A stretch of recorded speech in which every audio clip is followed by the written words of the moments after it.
Every man is a paradox, but Julius Caesar was a paradox squared. Weak in body, but unbreakable in spirit. A loving friend and a cruel enemy. A conservative Republican who became a revolutionary. A simple man who became a legend. His name became a byword for power. Caesars, Kaisers, Tsars. His life lasted only 56 years, but those years changed the entire course of world history. But today, we will talk not about his armies or his victories. We will talk about the man, about his fears, his ambitions, his love, his betrayal, which he was unable to foresee or forgive. This is the story of a man who wanted to stop time and leave only himself in it. Gaius Julius Caesar was born a frail, sickly child. He had white, delicate skin that easily burned in the sun. He suffered from migraines, from unexplained fainting spells, from an uncomfortable affliction the ancients called falling sickness, an illness considered a disgrace and a handicap in Rome. But here's the important thing. Caesar didn't let his body be his master. Plutarch writes that Caesar decided to overcome this illness by his own will. He trained his body like an athlete, hardening it in battle, on campaigns, in hardships. After 20 years of intense self-improvement, this frail boy became a commander, capable of enduring marches of 50 kilometers a day, sleeping 3 hours a night, and leading an army. Caesar was a man of strange habits. He was obsessed with his appearance to the point of paranoia. He didn't just cut his hair, he plucked it. His enemies mocked him, so Caesar began wearing a laurel wreath, ostensibly an honor, but in reality a way to conceal his baldness. Another paradoxical trait, Caesar was extremely generous, spending vast sums on spectacles, road improvements, and gifts to the legions. But all of this was politically calculated. But his most interesting habit was his technique of self-control. When Caesar felt himself becoming angry, he would mentally run through the letters of the Latin alphabet. A, B, C, D. And so on, until he calmed down. Could Caesar simultaneously dictate letters to 4 secretaries, listen to reports on the provinces, discuss philosophy, and make decisions of state? This phenomenon became known as the Julius Caesar syndrome. Gave him towards the end of his life, when Caesar was only 56, the illness returned with a vengeance. Nightmares, sudden fainting spells, headaches. It was a battle of 2 wills, the will of his body and the will of his mind. And the mind always won. As Caesar passed through the Alps, passing a small town, his companions laughed. Do people really fight for positions, for power, for primacy here? Caesar replied with complete seriousness. Non in activitate secundus esse volo.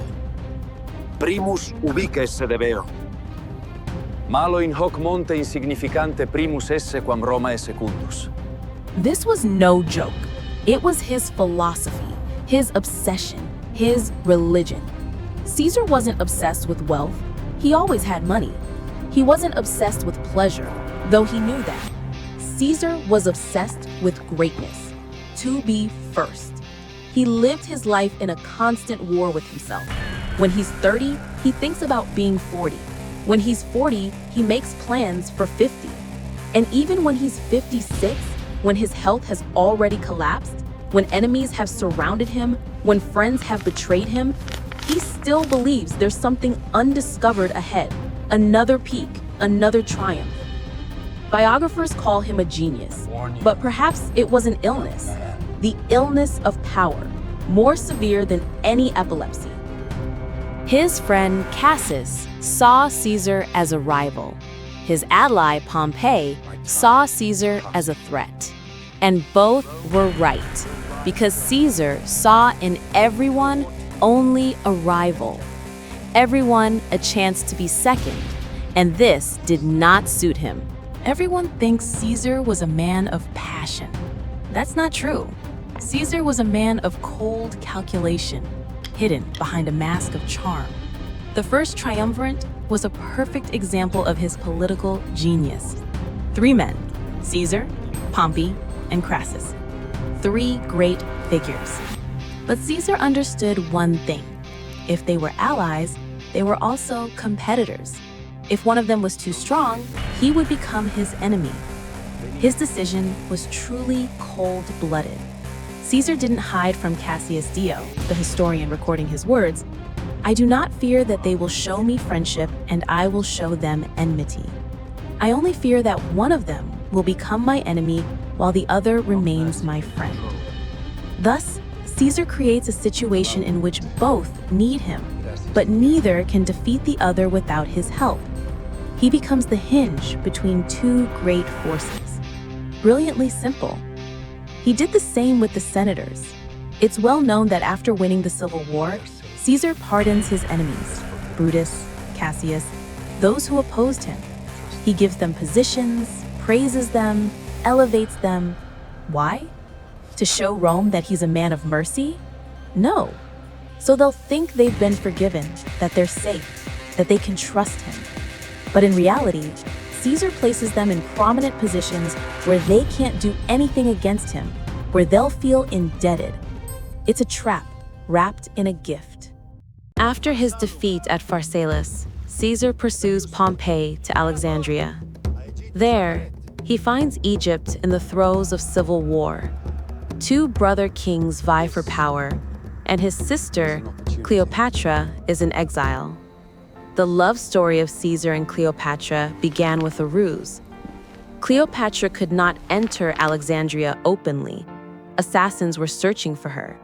So she devised a plan. She ordered a slave to wrap her in a carpet or a sack, accounts differ, and carry her through the guarded doors of Caesar's palace. According to legend, when this carpet was unrolled before Caesar, the 20-year-old queen emerged. Caesar, then 52, a powerful general, a conqueror of worlds, was captivated. But it wasn't just physical beauty. Cleopatra was the first woman to speak to Caesar as an equal. She was a queen, a ruler, a politician. While other women saw him as a triumphant hero and tried to please him, Cleopatra saw him as a partner. Historians debate when their physical relationship began, but one thing is clear. This meeting was a turning point in both their lives. For Cleopatra, Caesar was a source of power, political recognition, and the opportunity to reclaim the throne. But biographers still cannot answer what Cleopatra was to Caesar. This was the only period in Caesar's life when he allowed himself to pause. Caesar and Cleopatra set off on a 3-month cruise down the Nile on a massive houseboat. They sail upriver, visiting the temples of ancient gods. The locals greet them with honor. They see their pharaoh returning with Rome's greatest general. It was amidst the luxury of the Nile that their alliance bore fruit. During this voyage, their son, Caesarean, is born. To Cleopatra, he was a future pharaoh. To Caesar, his only biological son. But to the Roman Senate, this child represented a terrifying shift in power, a potential dynasty that merged Rome with Egypt. And this fact will prove most dangerous for Caesar himself. In Rome, while Caesar is enjoying himself on the Nile, his enemies are plotting. Rumors swirl through the streets. Caesar will abandon Rome for Egypt. He will move the capital to Alexandria. He will appoint Cleopatra's son as his heir. He will become king, like the pharaohs. Even his best friends in Rome write him letters demanding his return. Rome is in danger. His enemies are uniting. Even Cicero, his ally, begins to doubt his loyalty to the Republic. But Caesar hesitates. For the first time in his life, he's in no hurry. For the first time in his life, something holds him in place. Cleopatra isn't just his lover, she's his anchor. And this anchor is dragging him down. "I'll stay a little while longer," he says in his letters. But this "a little longer" costs him his life. Caesar returning to Rome brought Cleopatra with him. It was a complete scandal. A married man bringing a queen mistress to the capital of the Republic. His wife, Calpurnia, is offended and humiliated. Cleopatra lives in Caesar's palace, holds symposia, invites nobles. Rumors spread like wildfire. Caesar wants to marry her, wants to make her queen of Rome, wants to recognize their son as his heir. But the most dangerous thing isn't the scandal. The most dangerous thing is what people see. Caesar, the ruler of the world, has gone soft. Caesar, a man of cold calculation, has allowed love to blind him. The senators, seeing this, sense an opportunity. If Caesar can be wrong about a woman, he can be wrong about other things. If he can be vulnerable to love, he can be vulnerable to murder. Brutus, his adopted son, looks at this picture and feels betrayal. Not that Caesar has betrayed him, but that Caesar has betrayed himself. This man whom Brutus respected because he was cold and calculating now falls to his knees before a woman. Cleopatra becomes a symbol of Caesar's decline in the eyes of his enemies, and they decide to act. Cleopatra, for her part, understands the danger. She tries to persuade Caesar to stay home on March 15th, the day of the Senate meeting. She sees bad omens. That night, she imagines he is bleeding. She begs him not to go. But Caesar doesn't listen. He doesn't want people to think he's afraid. Pride and ambition triumph over love. This is his final mistake. He enters the Senate. People surround him. Friends, enemies, people he helped, people he held high. Then, someone approaches him from behind. Then another. Then a third. The first blow. Then a second. Then a 10th. The man who wanted to be first in everything now falls before the Senate.